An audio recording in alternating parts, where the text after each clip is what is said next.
Good morning and good afternoon, everyone. Welcome to the third quarter scientific webinar of 2025, hosted by the ASA Safety Working Group. My name is Liang Ling. I'm a Senior Director of Biostat in Scholarlog, and it's my pleasure to serve as the moderator for this important section. Today's webinar is re-imaging drug safety with AI, a quantitative leap forward. It's really reflecting our working group's continued commitment to fostering innovation, collaboration, and education to improve drug safety and benefit risk assessment. Um, as the complexity and volume of safety data continue to grow, our need for robust, scalable, and innovative solutions has never been great. Artificial intelligence and machine learning are fundamentally reshaping biomedical research and their integration into safety evaluation and pharmacovigilance and also regular decision making is both an exciting opportunity and a profound responsibility. This is a two-part webinar series. Throughout this series, we will explore how AI techniques are transforming quantitative safety evaluation, optimizing the work of data monitoring community, data monitoring committee, and automating the integration of complex evidence for faster and more reliable signal assessment. We are delighted to host a leading voice in this field, including Dr. Wei Wang from Merck, Dr. Mayfen from AbbVie, and Dr. Su Li from Takeda, who will share the groundbreaking work on AI-driven safety analytics.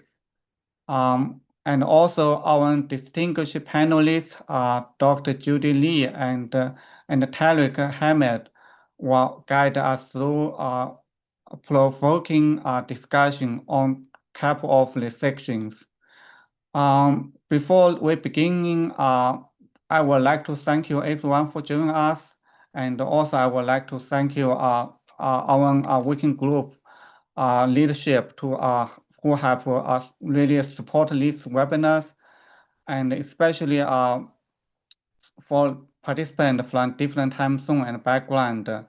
This also demonstrating the shared passion for the advancing both science and patient safety. With that, please join me to welcome Dr. Wei Wang, for the first presentation, the AI agent in quantitative safety evaluations. Just a brief introduction for Dr. Wei Wang. Wei is associate principal scientist of biostatistics in clinical safety statistics group at Merck. He has earned his PhD degree from Rutgers University in 2020. Since joining Merck in September of 2020, he has led safety statistics for several oncology programs, supporting internal aggregated safety evaluation and regular requests. His research focuses on the drug safety assessment through causal influence, and also still challenge such as competing risk, informative censoring. In addition, he has led a task force on causal influence within the ASA safety working group. So, Dr. Wei Wang, the floor is all yours. Thank you, Liang. So let me share my screen.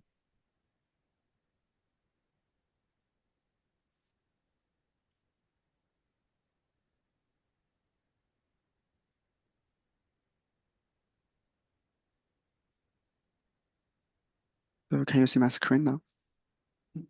Yes. Okay, perfect. So thank you, everyone. Good morning, good afternoon. My name is Wei Wang. I'm from Merck.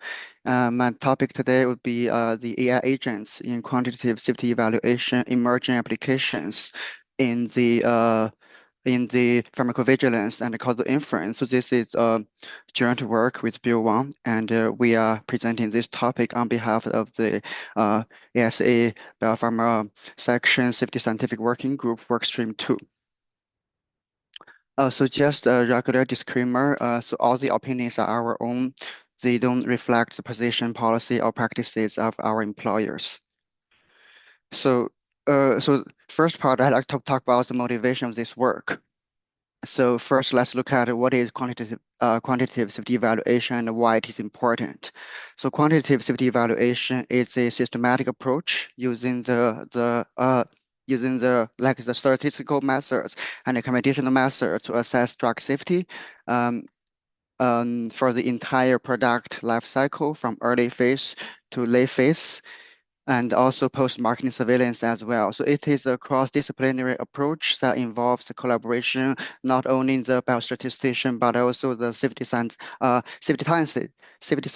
and clinician and regulators as well. So the goal of quantitative safety evaluation is to objectively evaluate the safety profile and also to detect and quantify the safety signals and potentially support the benefits risk assessment for the entire drug life cycle.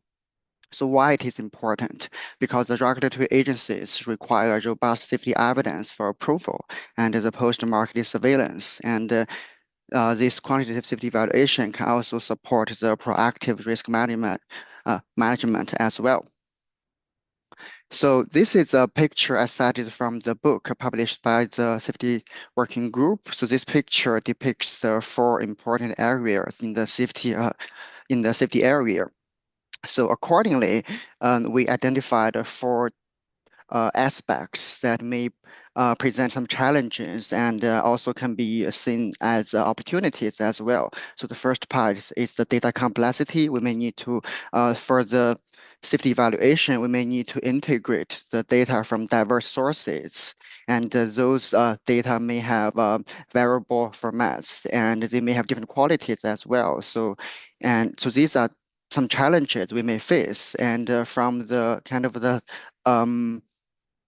the method limitation perspective, in the pre-marketing trials, those trials are often underpowered for the rare or long-term adverse events, and it may not be able to detect these events in the pre-marketing trials. And also, we are sort of lack of the gold standard methods for the causality assessment in the real-world data. And also from the operational perspective, nowadays for the regulatory submissions, we are facing a kind of a more and more accelerated timelines. So under this pressure, how do we do the safety evaluation efficiently? That's also one of the challenges. And also all these things need to be done in a collaborative way, of course. We need to integrate the expertise across the biostatistics, epidemiology, clinical science, and informatics, and regulatory affairs as well. So all these challenges in the quantitative safety evaluation also can be seen as some opportunities where AI agents may be helpful. So why AI agents can help? So first, let me define the AI agent here. So there may be like thousands of definitions out there. So this is just one of them. So AI agent, we define it as an intelligent message transformer that can respond to messages through interaction with large language models, and may also be equipped with tools and external documents or data. So some advantages AI agent powered by large language models may have. They are capable in text and visual understanding and generation through the use of large language models. And because of large language model, they are trained using like a lot of data through the public domain, and they have the kind of the expertise from different fields, so it can provide expertise across fields. But it comes with some disadvantages as well.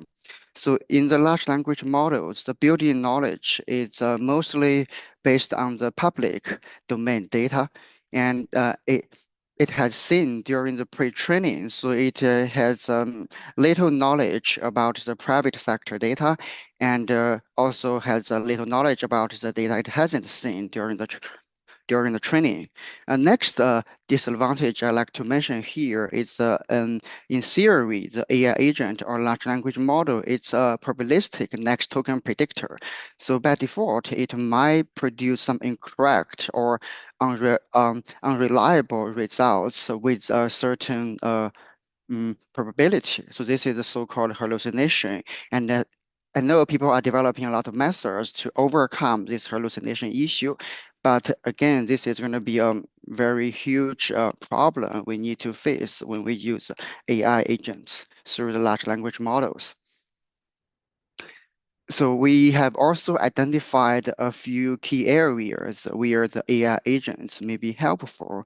So the first aspect is the AI agents may be helpful in the data integration and the pre-processing, as we may be needing to aggregate data from different sources for the safety evaluation, and the AI agent can do this also, AI agents can help normalize heterogeneous formats coming with different data sources and apply the vocabulary, the same of vocabularies across different data sources. And also AI agents may be helpful the signal detection and monitoring by continuously scanning large safety database, and also to detect emerging safety signals, possibly earlier than the traditional methods. AI agents also could be helpful in the causal inference and the risk management. For example, it can assist in the study design when we do any real-world study or even clinical trial, and also help recommend some appropriate statistical methods for the data analysis. So not only industry, but also the regulatory bodies and also the international working groups, they are interested in the use of AI in drug development as well. So as we can see here from FDA, EMA, SCH, and CALMOS, they all released a few guidance documents in recent years. So I won't take a lot of time to go through these guidance documents here, as we all know. So we're going to have a part two of this seminar, as Leanne mentioned in the beginning, next month in October. And in that seminar, someone from FDA is going to give us an introduction to these regulatory documents and also the working group reports as well. And I'd like to bring to your attention. So among all these guidance documents, working group reports, I like to bring this one to your attention. This is the CALMOS working group report on AI in pharmacovigilance, which was released in May 2025. So this working group report not only outlined the key principles for a responsible use of AI in drug development, but also provided some useful applications, cases, and the future directions on the use of AI. So I would highly recommend the audience to read this working group report, especially this appendix for the use cases. So for the rest of this talk, I'm going to focus on two examples from recently published papers. So the first example here is the malady system in pharmacovigilance. So malady is a French word, means sickness, and malady here is acronym, and it is an acronym for multiple agents powered by LLMs for ADE extraction. So malady system is an orchestration of LLM-powered agents with retrieval augmented generation or RAG for pharmacovigilance. So this is a research group from Wisconsin Madison and also from Duke.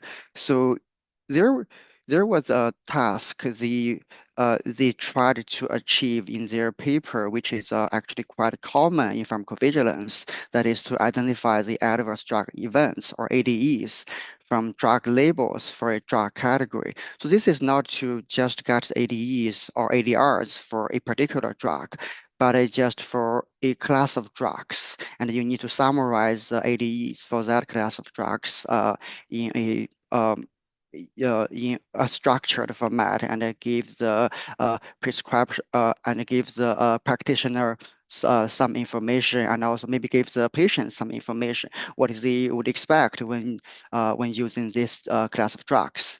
So there are some challenges, of course, when you try to achieve this task.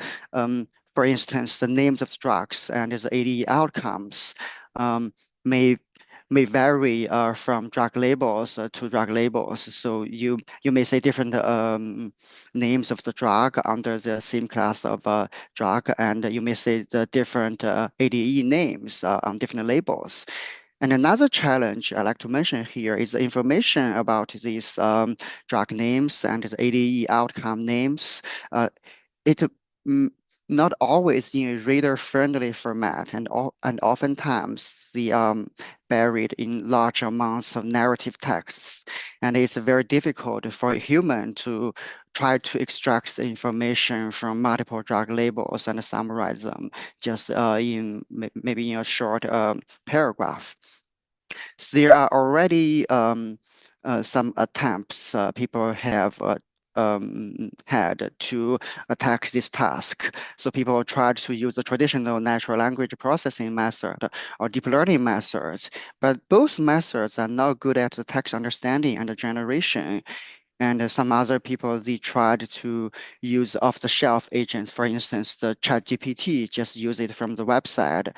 But one of the issues with off-the-shelf ChatGPT is that they may not be able to have the they may not be able to figure out the information from the database because they don't have the required domain knowledge. They just have the general medical knowledge, and they don't have the domain knowledge needed for this particular task.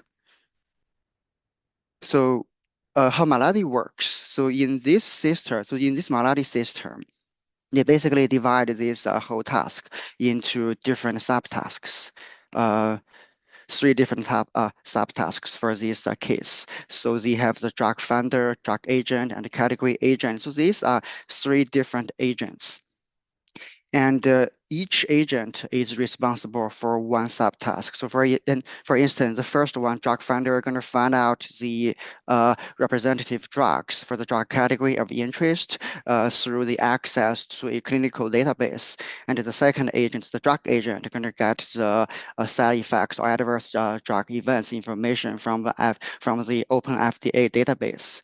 And also the category agent is going to summarize the information generated from the previous two agents and provide a structured report for the ADEs for the drug category of interest, and also plus some justifications. Each of these agents is also equipped with a so-called critique. So the critique here is also an agent.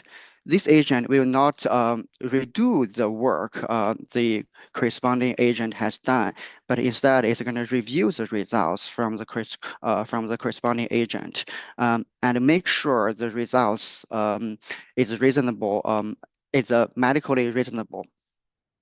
So besides that, and there are some other features you can find from this Maladi system. For instance, these agents are instructed to produce the structured outputs and responses, which are called tools. So they are typically in the JSON format with various pre-specified fields, such as the code, SQL query, and the different parameters for the API calls. And also, they are also equipped with retrieval augmented generation, or RAG. So with this system, and the agents could be able to fetch relevant external documents and use them to generate the context-grounded responses in order to reduce the knowledge gaps. So this is an example from the paper. So the task here is to figure out if the angiotensin-converting enzyme inhibitor or ACE inhibitor would increase the risk of angioedema or not. So ACE inhibitor is a drug primarily for the treatment of hypertension. So first step here, so the drug finder are going to go to the clinical database to figure out the most commonly prescribed ACE inhibitors and also send the result to the drug agent. Then the drug agent is going to go to the open FDA databases to figure out the ADEs for each individual drugs. Then the information going to be passed down to the category agent. The category agent are going to review the results again and generate a structured output and also provide some justifications it has received from the previous agents. So what I mean by the structured output, I can show you an example here. So this will be the one of the results generated by this Maladi system. As you can see, they're going to give us the results. So it does increase the risk. And also give us some confidence of the evidence, plus some justifications they extracted from the drug labels. Okay, so the second example here, I'd like to talk about a causal co-pilot in the real-world studies. So this is a research done by a UC Berkeley group and someone from Microsoft Research. So they want to develop a co-pilot through the use of large language models for the causal inference in medical studies. As we all know, the real-world data has been recognized as a valuable resource, but it remains a significant challenge to establish the causal effects from real-world data. So this paper and some other papers this research group has published before, they wanted to establish a uniform causal framework called the roadmap or causal roadmap to support the real-world data causal inference and reliable real-world evidence generation. So they have proposed a so-called causal roadmap. There are different steps here. So the first step, as you can see, is to identify the causal question or causal estimate and also figure out causal models. And also from the like what data source you need to use to answer this causal question, all the way down to the data analysis step. So the causal co-pilot is expected to be able to assist the researchers along the causal roadmap. For instance, it can help clarify causal questions and estimate, and also help identify data sources to help answer the causal question. Also can propose some models and methods to analyze the data and to answer the causal questions. So this paper also pointed out some research directions and challenges in developing a causal copilot. So first, they pointed out that we need to ground the copilot on some domain knowledge. For instance, the well-established causal framework and the regulatory guidance, rather than relying on the off-the-shelf or large language models. And also the proposed to fine-tune or instructional tune the data using some demonstration real-world data examples, and also from the interaction with the researchers to fine-tune the model to develop a better causal copilot. And most importantly, they mentioned that we always need to keep humans in the loop by utilizing some reinforcement learning models to be able to get the feedback from humans. So as this is an ongoing research. So here I'm gonna just provide one simple example to demonstrate how this causal copilot could be useful in helping figure out the causal questions, the real causal questions of interest to answer the clinical questions. So this example is also from this paper. So researchers back to 80s and 90s, they were interested in if the postmenopausal hormone replacement therapy or HRP has a cardiovascular benefit. And several real-world studies back then showed some positive results, which were later contradicted by some multiple RCTs, including the famous Women's Health initiative or WHI study.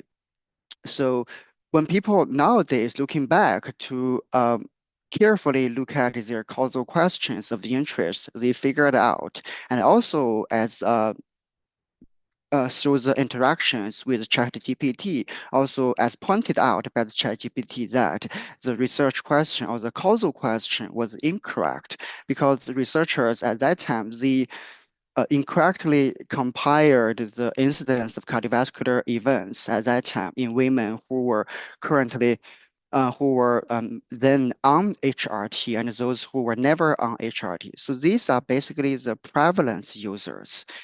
Whereas um, we should be really interested in another question, which is should be on the incidence user. We need to really compare HRT initiators and non-initiators. So these are two different populations. And if you want to understand the treatment effect, you need to really focus on the instance users rather than the prevalent users.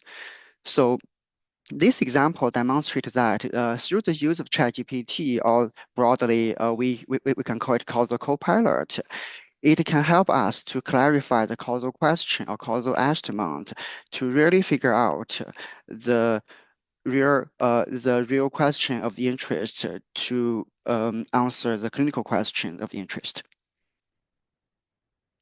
So some concluding remarks here. So the AI agents are not only just tools, they are actually collaborators in advancing the drug safety science.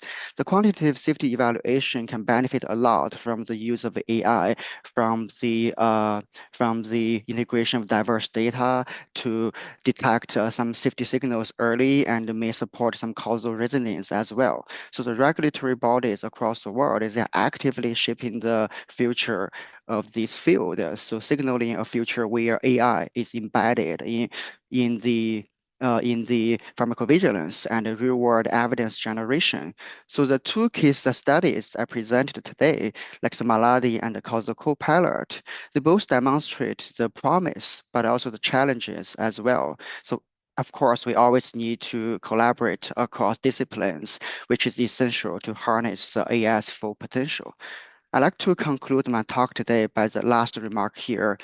Um, so AI is very promising, but it's also very challenging. Let's just continue to innovate responsibly and keep patient safety and scientific rigor at the core. Thank you. These are the references I used today. And any questions? Yeah, so thank you, Dr. Wei Wang, bring us this AI engine and also discuss those two use cases. So if you have any questions, maybe you can, due to the timing, so you can put your question in the chat box. And also we will open floor for a Q&A at the end of this webinar. So let's welcome our next speaker. So next speaker is Mayfen, who will present the leveraging open source tools and artificial intelligence and a large language model to enhance DMC data packages. So Mayfen is a senior director and head of safety statistics at AbbVie in the statistical science department. He obtained his PhD in mathematical statistics from Queen's University in Canada. He also holds a master's degree in mathematical statistics and a master in education degree in mathematics, both from McGill University in Canada. Nathan has been in pharmaceutical industry for more than 25 years. He co-leads some initiatives in ASA Biopharm Basin Scientific Working Group, the Safety Scientific Working Group, and also Fields Safety Analytical Working Group. He also chairs the Midwest Biopharm State Working Group, and he is also the past chair of the ASA section for State Program and analytics, and has been a member at large of executive committee of Biopharm ASA Biopharm sections. Nathan is also a lecturer at the University of Chicago. So Nathan, you may get started. You see my screen? Can you see my screen? Yes. Okay, fantastic. Okay, I'm going to give myself a time check here. I have a lot of slides, but I'm going to have to skip some of them. As we can see from my topic is kind of low-level knowledge, really focusing on the DMC data package, and how we can use, AI and LLMs to enhance this DMC package. I'm assuming that everybody knows what a DMC is, so I'm going to go into some of those details, but we'll see as we go. So I'm going to go pretty quick at the beginning. I'm going to slow down when it comes to the where we actually apply a large language model. So again, disclaimer, whatever I say here is my opinion, not my employer. And also to acknowledge that this is ongoing work from the ASA Biopharm Civil Group, as Wei was saying. And this particular work stream is focused on, tools, for analysis, but also looking at, how we can leverage, ML and AI. And just to be transparent, this is part of what a talk that was given at 2025 Global PV and RMP meeting earlier this year, and part of a longer, hands-on short course at MBSW, focusing on again on DMCs, more of a hands-on course. So I've lots of slides, but I'll try and skip a lot of them, but just to kind of set the stage. So here's my outline. And again, I'll go pretty quick. I'll kind of stop when I start talking about the DMCs, the tools, and also how we can leverage AI. If there are take-home messages, most people always say give only 3 take-home messages, but I'm going to give you 5 of these, and they pertain to, using graphs instead of tables. They also pertain to how we can enhance our analysis using quantitative methods, something we discuss a lot in the book, but also not just safety, but also benefit risk, but also talk about primarily, when you look at the DMC package for the DMC, meetings, how can we make this better for those guys who are sitting there trying to make some sense of the data and also make a decision about these clinical trials? And last but not least, so how do you bring in the AI and large language models to actually help you in creation and review of this? So there's one part that is maybe operational, how do you create this? But there's also another part that is talking about when you have these outputs, how do you deliver them? How do you make this easy for the folks to look at? So as I said, I'm going to go through quickly through these slides. Here, what I'm doing just setting the stage that when it comes to drug safety, it's pretty hard. There's no one straightforward answer. And there are many challenges. You might be looking at multiple treatments, multiple studies, and multiple responses. If you think about your A data set, you have your SOC, you've got your PT terms, your HLT, your FMQs, SMQs. So you can look at the data in several different ways. All these bring in challenges for the stakeholders and also for the DMC. In addition, you also have got other data, the labs, vital signs, and so on, which you also need to use together in coming up with your story. So there are many challenges. Some of them are fairly statistical about the power. Some of them pertain to the pathological features of actually the disease at hand. So the current practice is tons of outputs. And one might ask the question: do we really need all these outputs? Maybe we only need a few. Maybe bring in some tables and graphs. Maybe just the graphs will tell the entire story, but ultimately you still want to do your drug self-profiling. And again, this also pertains to DMC. They also get to see this, and they have to make those quick decisions. So there's an opportunity to do something, something better. And when you look at the guidelines, you kind of see the same thing. So really, the question is, can we do better? And again, the question of can we do better is an old story. We've been talking about it since 2002. You have Bob O'Neill talking about, hey, can we do this better? We have got, folks in 2007, Shitawa at GSK talking about, let's visualize. And then we've got, again, some folks at GSK basically saying, let's use graphs. And more recently, this message seems to have picked up very well. So I wanted to kind of point out the kind of stuff that Shitawa did at GSK. As you can see, maybe I would say he was ahead of his time. I always like to pull his stuff, the stuff that he did. So he did this in a Pharmacovigilance journal, actually. And you notice that he really talked about using graphs to do drug safety. And if you look at the sort of, I just put a few of here, but there are some regular graphs that we typically see, but maybe you've seen, you haven't used. But he also brings in these ideas, regarding, neural networks, network analysis, a bit of clustering, a bit of pattern recognition. He never used the term machine learning, actually, but actually he was doing this. This is way back with SAS and JavaScript back in Israel. So he was a man ahead of his time saying, we can actually do better. Fast forward to 2020s, that message is picking up, and there's some traction maybe. There are more papers saying we need to change how we do things. FDA also has picked up on this.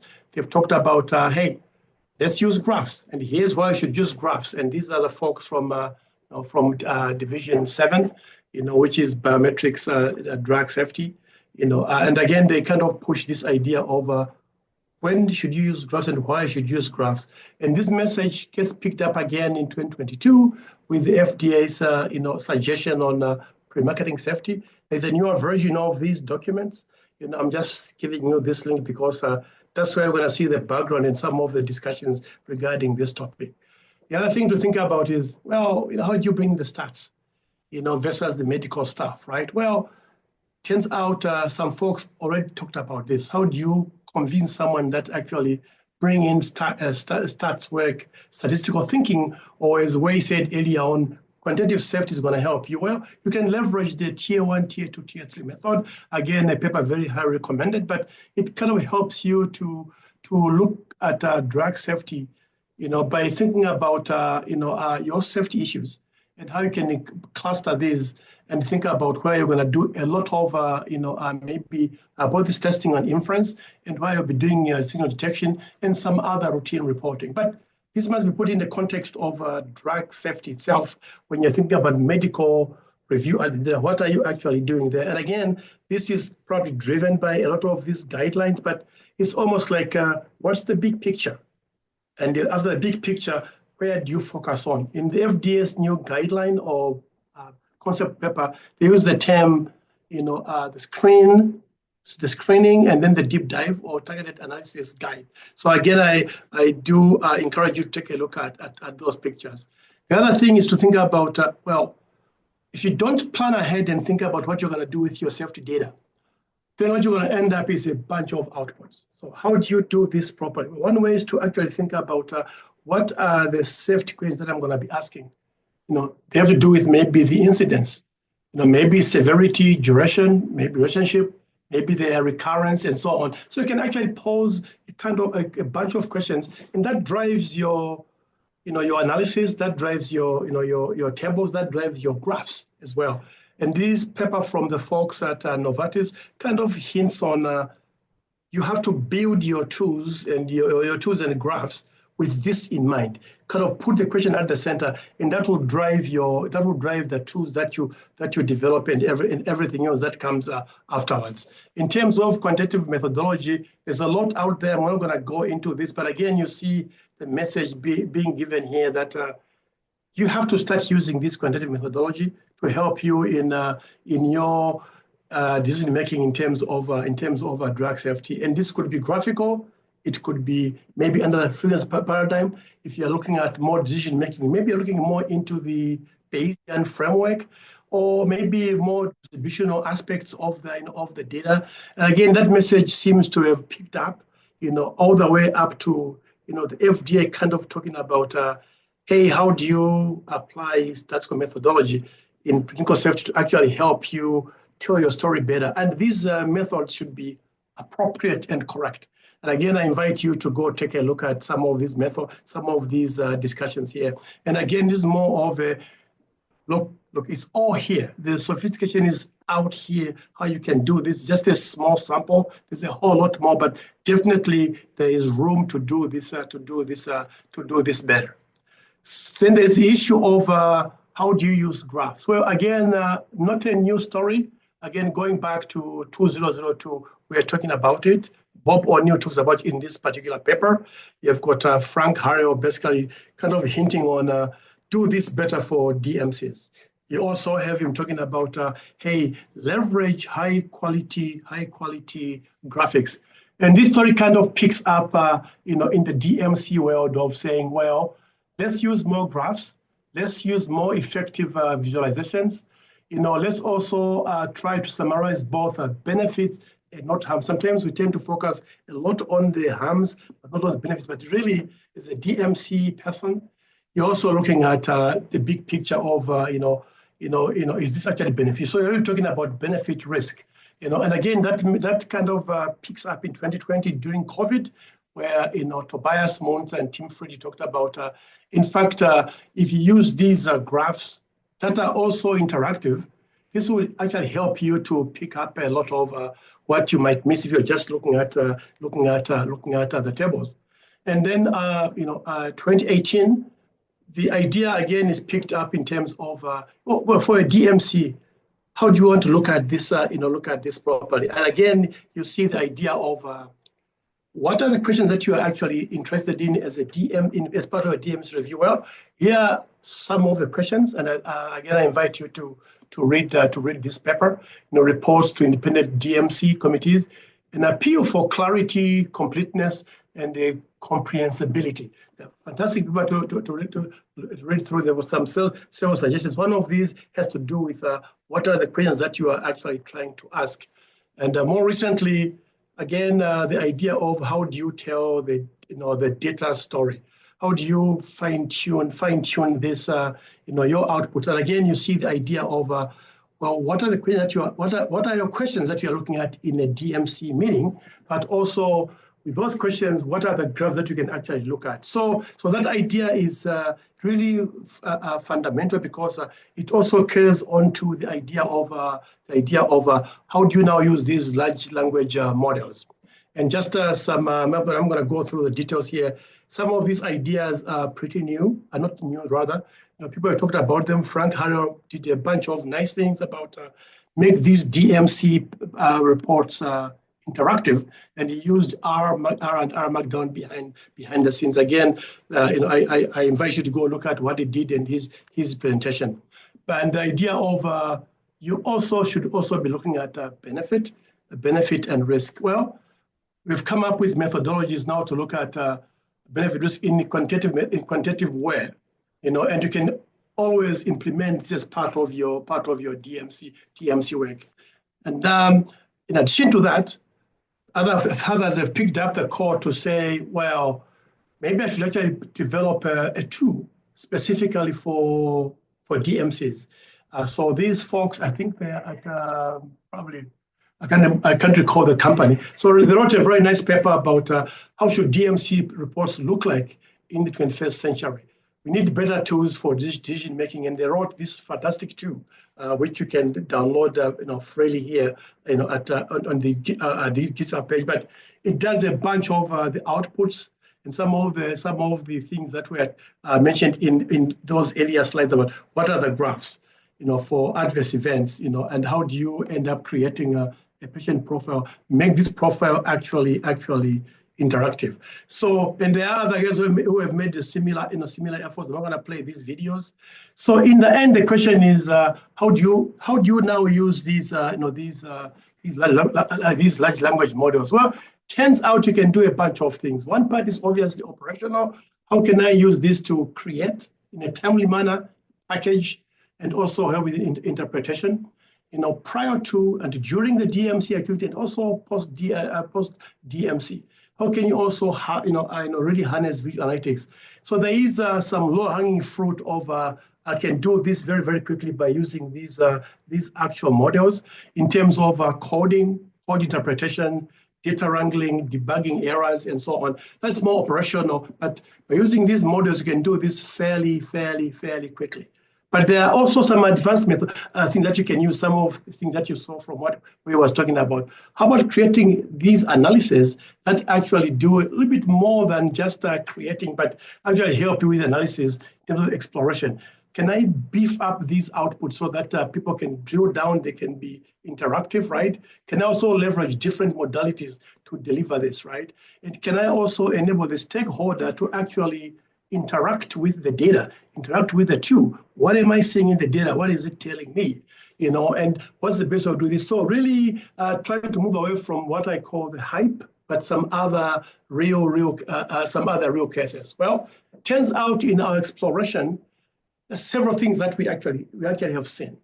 One, you can get this directly from an API, meaning like a ChatGPT type or a Claude, where you actually go in and post your question there. Then you can copy paste this into your Python code or R code and run through. So that can be pretty challenging or pretty time consuming, in my opinion. Typically I've thrown the same question into several AI, agents, and then I kind of look at this didn't work here. This looks like what I'm looking for, And there are certain nice things that I've seen, particularly, and again, my experience is limited to RStudio and the newer IDE positron. But some of these you can also upload the data and let it, and then you can it gives you some initial analysis, and then you can kind of communicate back and forth with the tube. I only have 4 minutes, so I just want to make sure that I wrap up my stuff quickly. But bottom line is that out of these tools that you can try out, personally, I've it's some that I gravitate to mostly, which are Claude, ChatGPT, Gemini, and occasionally I use some DeepSeek, and then there are a bunch of new packages. These are pretty new. I would encourage you to look at the newer ones like Elma, Elma within RStudio, which can talk to all these other agents. There are also some other ones that you can upload your data, and then you can basically walk through in terms of interpreting the data. But you can also think about some of them are not very free. You're gonna pay, but you can also get a free account, and they work fairly well. I do draw your attention to this particular paper, a paper that talks about some of the functionality within this framework. So here are some examples of some of what I call my charts, my prompts, and prompting is a fairly I think it's like an art.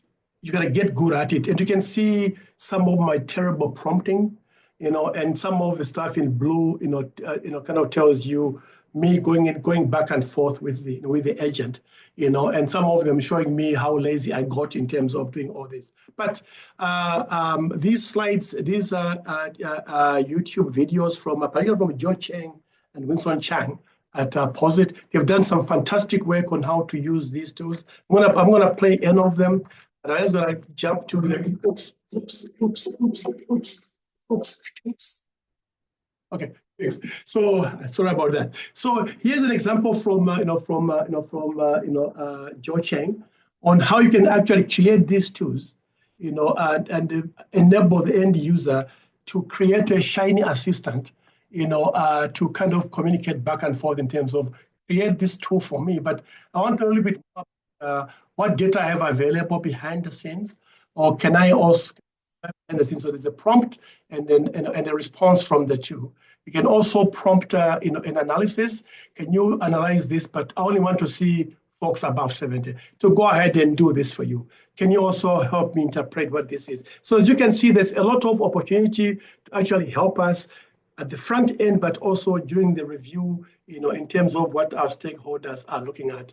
Here's another example from, Isabella Velasquez, in which she tried to actually walk you through how to prompt some of these tools to create a very nice shiny app, based on the prompting, and the app is available at this website, and it can walk you through how to actually do this very slowly in a very, very, directed manner in terms of communicating back and forth with the tool to create the app, and you can then fine tune this. And we took this from Isabella's work, and we added, a shiny assistant to help with the interpretation.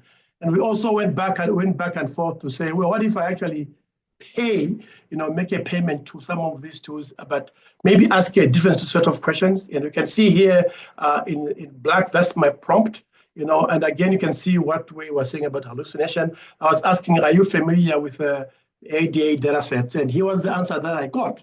And there was also a prompt from the tool asking me, hey, do you want me to do this? And I said, yes. And it gave me the tool, but the tool actually was based on some simulated data, which kind of doesn't tie in with what I was trying to ask here. So I had to go back and say, hey, you will do this, but I really want to see the tool use ADAE data sets. And again, and I also want some interactivity. And this can get fairly complex. Here we're looking at a Bayesian methodology to look at proportions, so we can leverage different priors to compare these proportions, maybe between placebo and the active, or between active and active and comparator. And again, these tools look pretty okay. And again, I just want to acknowledge that we tried several of these tools. Some of them didn't give you the right answer, and some of them give you pretty what you're asking for, but you have to do some fine tuning. So bottom line is that there's an opportunity to do so much better use in our DMC packages, whether it's before or during or after. And we know there are ways to do this better using graphs, and we can now actually use AI to actually help us to do this even faster and better. But we should also think about getting really, better at applying stats methodology in drug safety.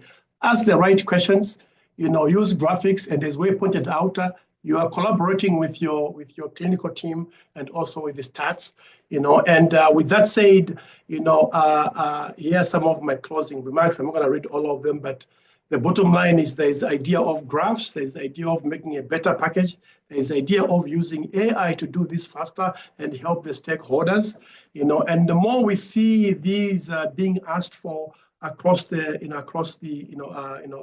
drug development, the more we need to do a little bit more to help the DMC team make their decisions and leverage some of the newer tools that help us package these in a very nice way, whether it's static interactive with the graphs, or maybe it's actually a tool or a quartal output, but leverage AI and large language models to actually help you do this faster and help the stakeholders. And with LLMs, I know that we can do a better job at helping the DMC do their work, but also what to send to a DMC. I'm going to stop here and see if there are any questions. Yeah, thank you, Nathan, to present how to modelize the DMC with AI tools. I think AI tool is really can foster collaboration and help us to make the DMC more efficient. So without further ado, let me introduce our third speaker. So Julie from Takeda will talk about the AI automating multimodal evidence integration for drug safety signal causality assessment. So Dr. Su Li is the Director of Signal Management and Innovation at Takeda, and comes with a diverse background in drug discovery, clinical, and pharmacovigilance. She received her PhD in medicinal chemistry and pharmacognosy at the University of Illinois at Chicago, and quickly shifted into drug safety. Sue has co-published multiple publications and have presented at a global conference. In her current role at Takeda, she focuses on evaluating the signal management process and promote efficiency through the integration of AI, machine learning, and digital technology. So, Sue, the floor is all yours. Thank you, Leon. Thank you, everybody. I'm excited to be able to share a project that our cross-functional team has been working on AI automating multimodal evidence integration for drug safety signal causality assessment. And so to just give a brief agenda, I'll be touching on the current process and challenges that we have in the signal evaluation process. just touch briefly at the Hamad-Afsar framework, which was really foundational work for this AI project, how we can leverage automation AI ML techniques, introduce you to our AI platform called Scope, and just briefly touch on model development considerations and challenges. And so I don't think I have to explain to this crowd what a signal is, but the signal definition is just information arising from one or multiple sources that suggests a new potential causal association or a new aspect of a known association between an intervention and an event or a set of related events. And so then the signal management process, which is one of the core pharmacovigilance processes, is then a set of activities which aim to determine whether there are new risks associated with a particular drug or whether risks associated with a particular drug have changed. And this process for managing signals systematically follows the steps. As you can see in that flow chart, this is adapted from the EMA guideline GVP module 9, where it starts off with the signal detection. If the signal is identified, it moves into validation, prioritization, and then we'll go into the signal assessment stage. And the signal assessment stage is where that thorough analysis of all data sources are really looked at to see if the signal, the drug event combination, is either confirmed or refuted. And then you'll have additional steps at the end, such as recommendation for actions or communication. This project will really be focusing on the signal assessment stage where that thorough analysis of that data source is being performed. And so just the current methodologies or available methodologies for signal detection, it really draws more or less from the same domain of elements. It may be temporal plausibility, biological plausibility, demographics, confounding factors, but they may vary just how they are utilizing these elements. And so if we really want to categorize these in three broad categories, they can be broken down into maybe expert judgment, global introspection, algorithm-based, or probabilistic, Bayesian methods, so more of a statistical methodology. However, with these current methodologies, you can see that there are challenges. You can see that signal assessment methodologies across data sources are not consistent. So then you get poor reproducibility, low inter-rater agreement. So if you have one medical reviewer looking at the same data, they may get a different outcome than a different reviewer. These assessing causality is by individual cases and not really looked at holistically. And so even when you're looking at a data source, the data source might be looked at, but they're sort of in silos. Again, these data sources may be on multiple platforms. And so it's not streamlined until the data is all collected and collated, it's really difficult to understand the data holistically. And then you can understand the manual challenges that come with that when they're on multiple platforms and not streamlined. It's done manually, they're evaluated individually, and significant time is really spent on collating and individually analyzing these data sets, when more time can be really spent on holistically looking at the data, interpreting, and doing more strategic thinking on safety.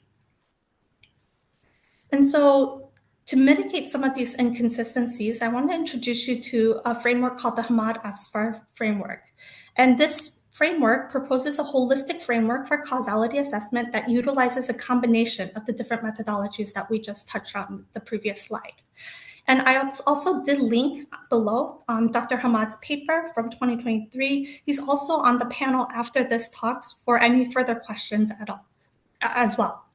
And so very briefly, this Hamad-Afsar holistic framework was really the foundational work that triggered our AI project. And so they break down things into two distinct aspects that are very important when utilizing this framework. The first step is very critical in truly defining the signal of interest. And so meaning that it's very critical to characterize a diagnosis and define the case definition or the clinical condition of the AE that you want to interpret. And you'll see that this step is not critical only just for this framework, but for any type of model development, that it really is worth taking the time to establish this case definition and assess how you're going to diagnostically and accurately measure this clinical condition in order to build your models to create an accurate output. The second aspect that the Hamad-Afsar framework touches on is assessing the evidence for causality. They provide a reference approach that provides a guide of tools to causality to parse out how strongly the safety assessor feels about the clinical characterization of the AE. And so you can see in the graph, they break it down by there's individual case level based evidence, or there's aggregate population level based evidence as well. And they provide effect weights in this causal decision where it may be consistent with causality, maybe absent or inconclusive, or may oppose causality.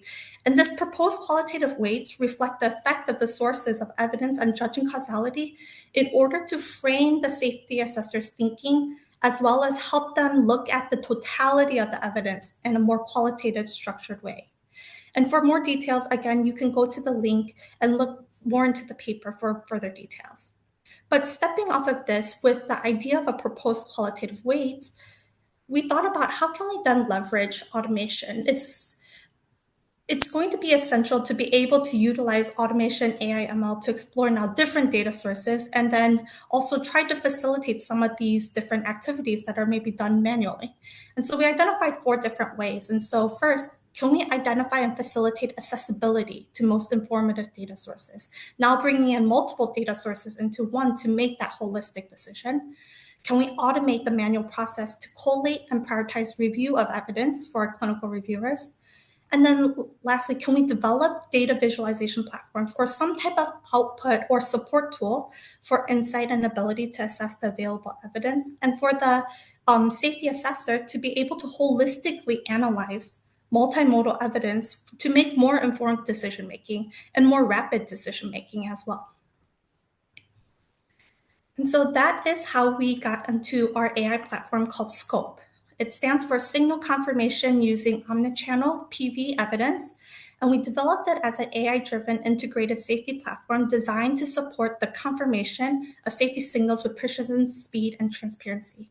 And so again, we're not trying to replace the clinical reviewer. We're trying to build tools that can assist in that signal assessment stage of the signal management process, to be able to help the clinical reviewer make more rapid decisions or make a more holistic decision as well by looking at all the data sources.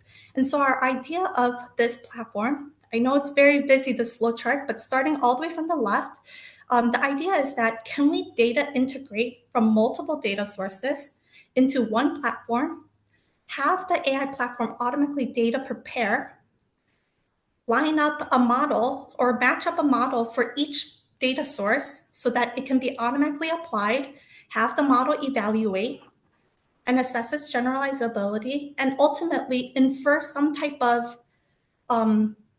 tool or support tool. And that may be in the form of a dashboard for visualization and insight. Maybe for each of these data sources, you'll get a green light, red light, yellow light, specifying that maybe there is a suggestion of a causal relationship there. Or it may be more of like an automated report that just pulls in all of this data automatically and applies these models. Our team is still in development of trying to see what we would like the output to be, but that is dependent on how we kind of develop this flow. But how we can kind of think about this is that we don't expect to mesh all of these data from these multiple data sources together, but have these certain models be attached to the data sources to produce the outcome that is needed. And so if you want to think about sort of like a pasta machine, if you put in any type of pasta, it could be spinach pasta, tomato pasta, wheat pasta, and that would be the different types of data sources. And the gears of maybe the pasta shapes may be different. That would be the different models. And so depending on the pasta going in, you may put in a different shape, and then your output would be different. And so that's sort of how we imagine that this AI platform could automatically change these models depending on the data sources and then automatically apply them. From this flowchart, I do want to stress 2 different points. One is the point of iterative refinement. This goes from model evaluation to data preparation, and this is a cyclical, incremental nature of the refinement process. And this is very critical in model development, as it's essential that the model is repeatedly improved based on observed performance and user feedback. And this is where that subject matter expert in that validation state during model evaluation becomes very critical in order to feed back to the model and to help it learn to get the desired performance from the model. Another thing I do want to point out is model monitoring, going from model deployment and inference back to the data sources. And this is, again, continuously monitoring the model's performance, but it's to detect potential data drifts. When you build a model, typically it's on historic data, but as you feed the model new data, as you get new data through your internal global safety database or through new published literature, you have to ensure that as new data is fed into the model, that the model efficiency and its effectiveness is still maintained and the performance is still at the level of what you want it to produce, so that you get the output that you would like. And so to kind of go more into the technical details of just design consideration and phases of building a model, we broke it down into 2 project phases. One is learning from that historic data, and then second would be more automation deployment. And so in learning historic data, step 1 and 2, data source identification and review, and data preprocessing and preparation, these are really the time-consuming parts of building a model. And these are the steps where you're exploring the potential historic data sources, and you're looking for key features that can be the most informative and improve and enrich the current data. And also you're developing a preprocessing pipeline to extract the most informative pieces of data for feature engineering. So feature engineering may be that you take the raw data and you develop new data pieces so that it can give further insight to your model. Then the next step would be to develop a data analysis pipeline and evaluate the results for interpretability. And then last stage would be data visualization and insight, whatever inference that you want the data model to do. Our second phase would be automation and deployment. And so the first step would be automating that developed pipeline that we learned from our historic data. Second would be inference by trained ML models. We touched on this, that it's essential that you have a very clear validation stage with subject matter experts to ensure that the model is performing and providing the output that is accurate. And then lastly, to automate data visualization or whatever inference results that you're looking for. And so where are we now with this project? So up to now, we've developed and built a theoretical framework. We've completed that. We've shown you the flowchart of how we envision scope this AI platform to work. Right now, we're at model and criteria selection. And it's because due to the various data sources, it's essential that the correct model and defined criteria are set to produce our wanted output. And I'll go further into detail in the next slide for this. After this stage, it'll be model validation and refinement. Again, just stressing validation efforts are essential and need to be validated by subject matter experts. And the maintenance and continuous refinement is also very essential to keep the model up to date. And then the last stage would be implementation and productization. Here, it's essential to ensure that you have a flexible and robust enough IT infrastructure. I think this step sometimes gets overseen, but we've run into some challenges when we built some tools, and we had some difficulties at the end when we had to integrate into existing or a system within the company. And so it's easy to create a standalone dashboard or a standalone tool, but in order for our end users to really see the value, to be able to create a tool that seemingly integrates into our process is very essential. And so the next step that I touched on, and the step that we're at now, we're creating a strategic operational blueprint. So this is where we're clearly defining for each data source the required information, the logical criteria for evaluating the likelihood of a causal relationship to then assist us with selecting a model. And so if you look at the table below, this is just an example and just a draft of what our team is working on. And so you'll see the different data sources. So for instance, an internal global safety database. The information that we want to extract is listed here. Here are the rules that we want to apply to that data source. And based on that, it'll help us choose a potential tool required to process the data. For this instance, we decided that we would like to go forward with the AI ML weighted model, such as the Hamad FSAR framework. But if you look at a different data source, this may vary. And so our different data source may be drug labels, regulatory assessments. Here, the information that we might want to extract is that existing label language. And we want the rules to be that it flags it if the event is already labeled, or maybe it's labeled in other drugs in the class. The model selection that for that one may differ than the internal global safety database. It may be more of a mixture of more of an automation or large language model that we may need to utilize for this specific data source. So again, to the concept of the different gears to the different data sources, this is how we, through the strategic operational blueprint, we are trying to match different models to the different data sources that we can apply. And so very quickly, just some overall challenges and considerations that we've had with various AI projects is number 1, 2, 3, data access, availability, quality, and non-informative. As you know from safety data, especially post-marketing data, data availability may be very limited.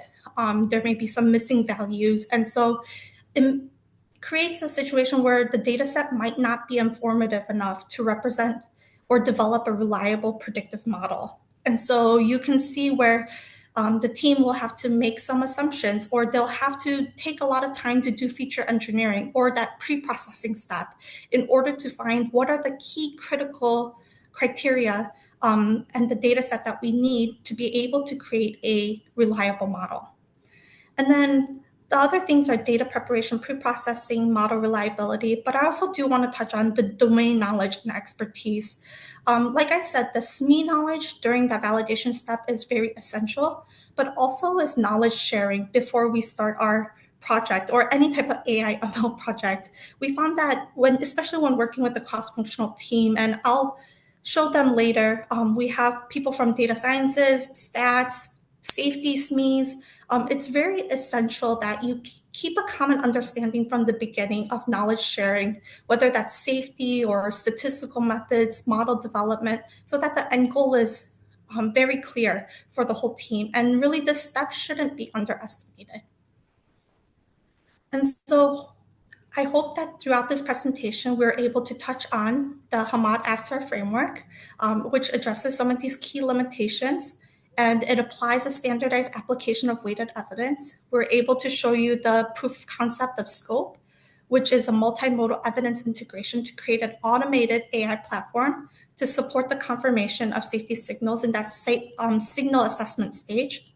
And through this presentation, we hope that we're able to show you the future vision of where AI ML automation techniques can be applied to really yield significant value.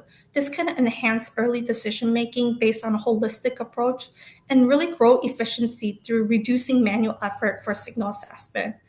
And lastly, we hope that we've been able to show you that innovation and cross-collaboration shown throughout the development of this model could really transform these core PV processes in drug safety, and through an emphasis on consistent, balanced, and scientifically grounded conclusions about causality.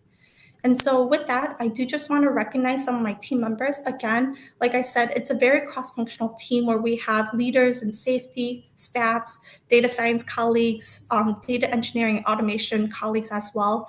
And it's really through the expertise of all of these team members that we're able to innovate different ways of accelerating or bettering the drug safety process. And so with that, I want to thank you for your time and for this opportunity.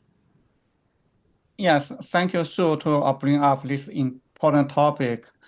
So, the safety signal causality assessment is really a time-consuming effort. So AI tool could be really our friend to help us to accomplish this. So let's open the floor for the panel discussion. So we are honored to have two panelists, Judy Lee and Tariq Ahmed. So Judy is the head of hematology strategy later oncology statistics at AstraZeneca, leading the strategic and technical initiative across hematology oncology statistics. Her career spans senior leadership role with BMS, Celgene, Regeneron, and also as a master statistical reviewer at the FDA. So with broad clinical development experience in oncology, hematology, and rare disease, Dr. Lee served on the ASA Biopharma Executive board and also Biopharma section 2026 president-elect. Dr. Li received her PhD in statistics from University of California and MBA in statistical management from the Wharton Business School at the University of Pennsylvania. So she is the editor of the book Quantitative Methodology and a Process for Safety Monitoring and Ongoing Benefit Risk Evaluation. Her research work has been highly acknowledged with the FDA office, and Dr. Tarek Hamed is VP and global head of medical safety for market product development, plasma-driven therapy, and medical device safety at Takeda. So he is a renovated expert in drug safety, benefit risk assessment, and pharmacoepidemiology, with extensive experience at major pharmaceutical companies like Sanofi and Merck, as well as a distinguished 13-year career at the US FDA. So he has received numerous awards for his contribution. Dr. Hamed is a sought-after speaker, actively involved in industry initiatives, and has held several academic appointments. He has authored over 80 peer-reviewed articles, book chapter, and letter to the editors, offering valuable insight in the field. So let's start with our panel discussion. So one question I would like to two panelists. So what's the challenge in developing and implement AI tool for pharmacovigilance? So Julia or Tarek. Yeah, I can start actually. I think Wei and Sue did a very good job with many of these challenges. But I like to think about it in a sort of a bigger picture. If you think about AI and our activities, we have activities that are relying on retrieval of information, but other activities are relying on assimilation and clinical interpretation, which is much more subjective, is inherently much more difficult. So, I mean, for the retrieval part, I would imagine this will be much easier for AI automation. We can always start by that. But the real difficulty arises in tasks such as signal confirmation that we are trying to work on, where the information comes from disparate sources like spontaneous reporting, epidemiology, literature, clinical trials, mechanistic kind of studies. And each one of those sources has its own strengths and weaknesses. So the question is, how can an AI system actually take all this into consideration?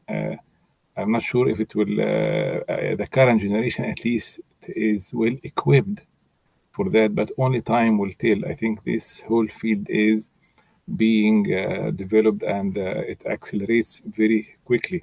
Of course, both speakers spoke about the data quality and fragmentation. And I think also Sue touched on the medical knowledge, the evolving medical knowledge, and how can we make sure that whatever AI system can integrate evolving medical knowledge, which sometimes can be contradictory. That's the challenge. And of course, then you have the regulatory expectations about the transparency.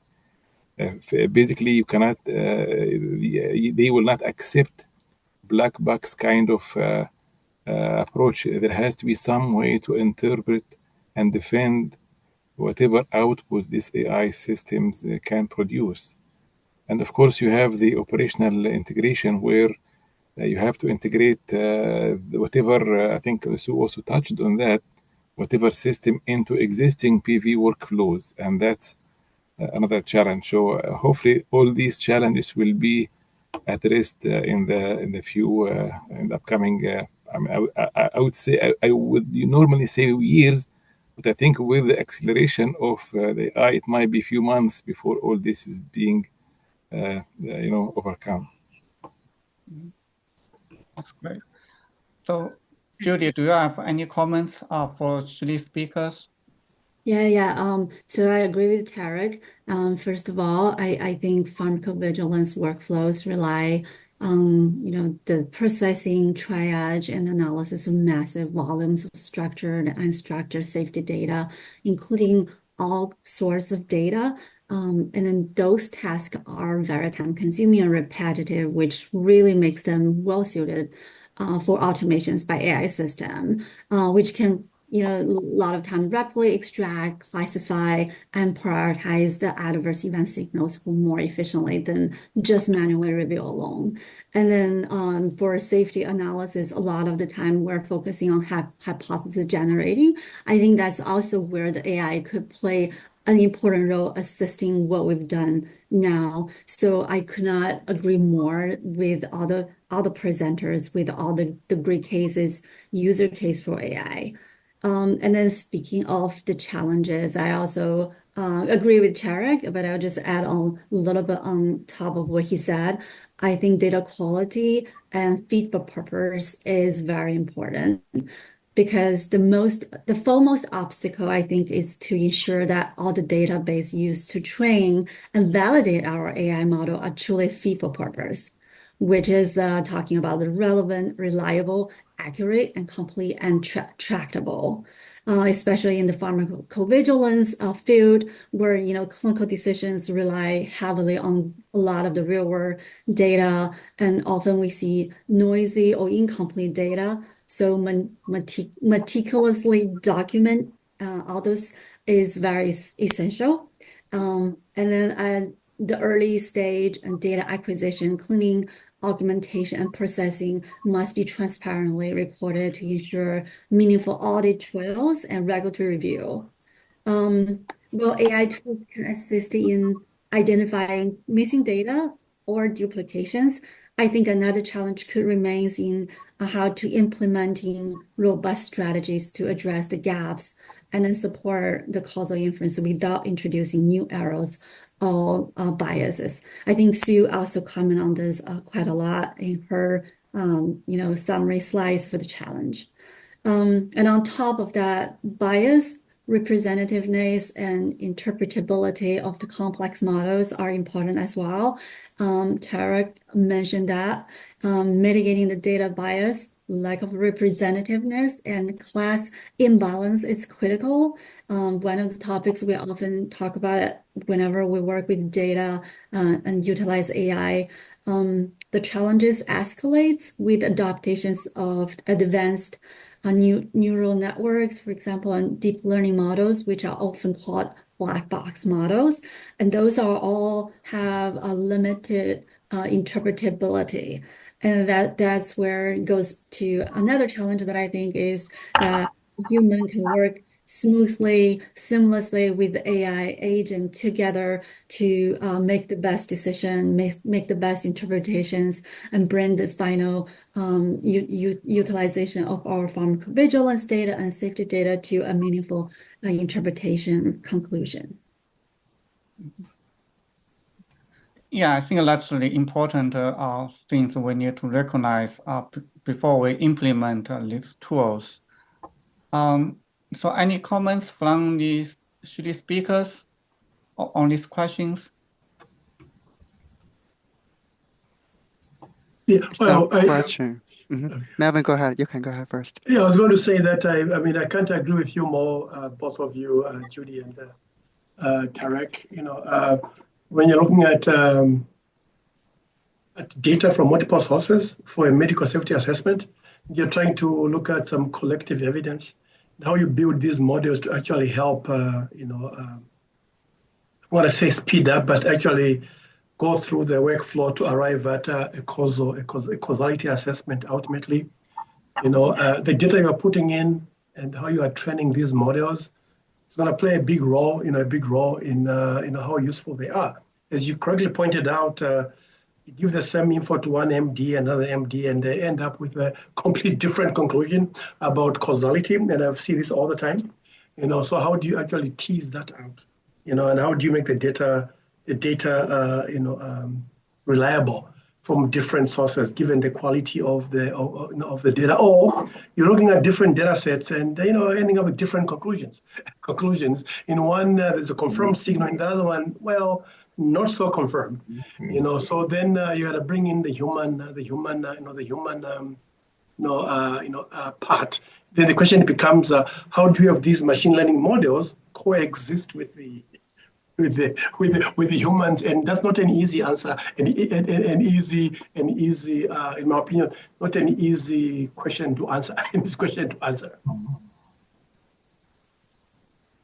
I think that's one of the last challenges that I touched point. I think but actually it's interesting that one of the topics we'll talk a lot is that machine learning AI is picking up a lot of the routine works, and what should we focus on for the next future generation of human job.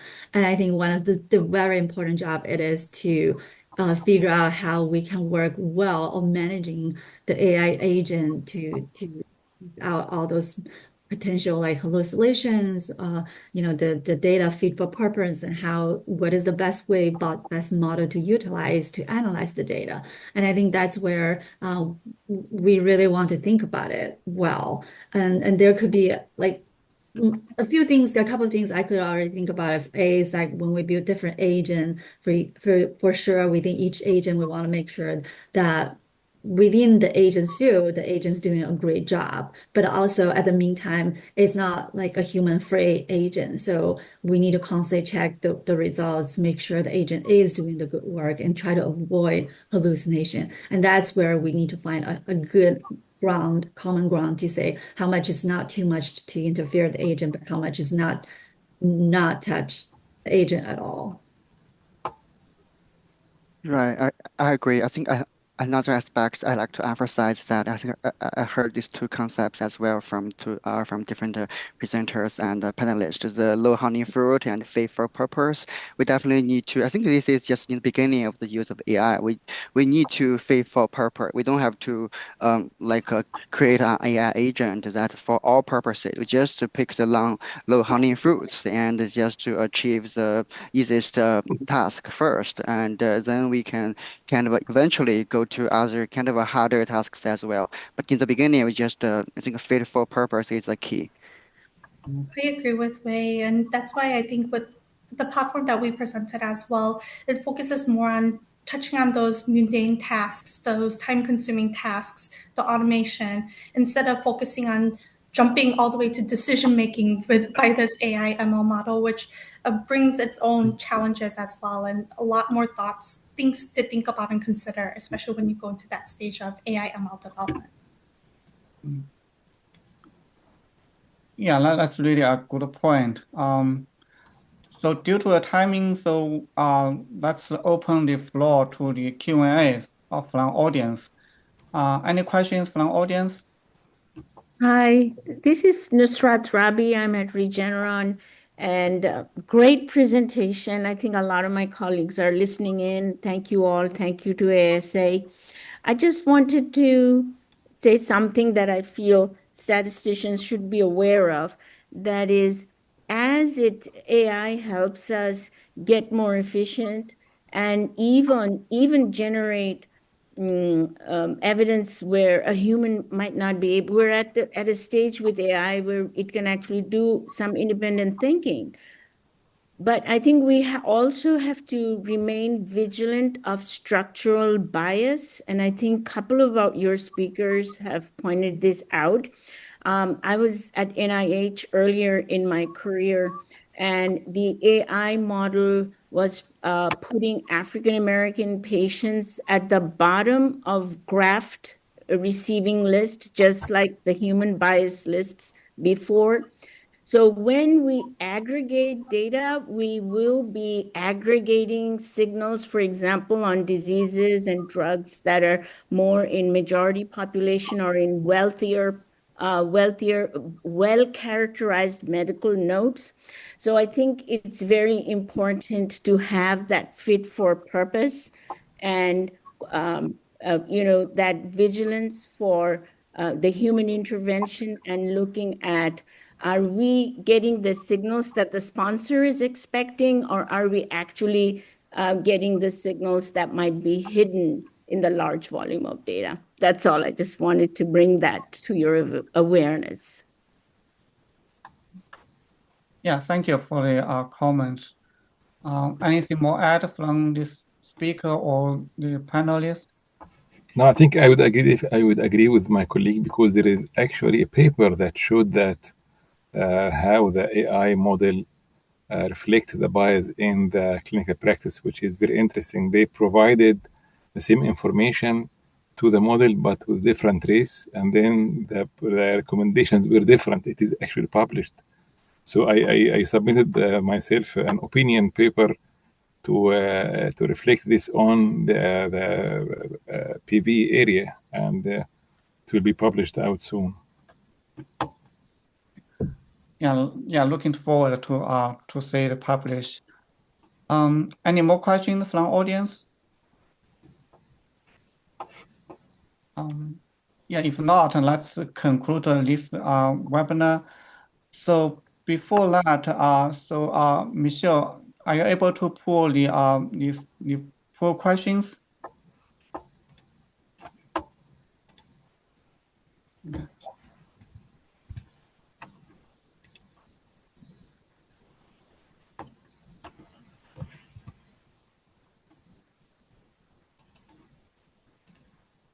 Yeah, so this is the results that like people entered before the webinar. Can you see it? Yes. And so after the webinars, we are going to send out a survey link. So in case people have time, so we really would appreciate that people can like fill out the survey, and we will share the result after the webinar. Okay, great. So a few concluding remarks. And this webinar is recorded, and the recording you can find from the ASA Biopharm section website. And also stay in tune. The second part of webinar will be hosted in the October 7th, and the announcement will be sent shortly. And also, I would like to thank you, the organizing committee, working with me together to make this webinar happen. Bill Wang, Michelle Zhang, and Susan Mayer, and also we have other people from the ASA Safety Working Group, the James, Wei Liu, and also Men Chang also helped on these webinars. So thank you all for attending this webinar, and I think we will see you in the next sessions. Thank you, and have good. Thank you. Bye-bye. Yeah. Thank you, everyone. Bye. Bye. Thank you.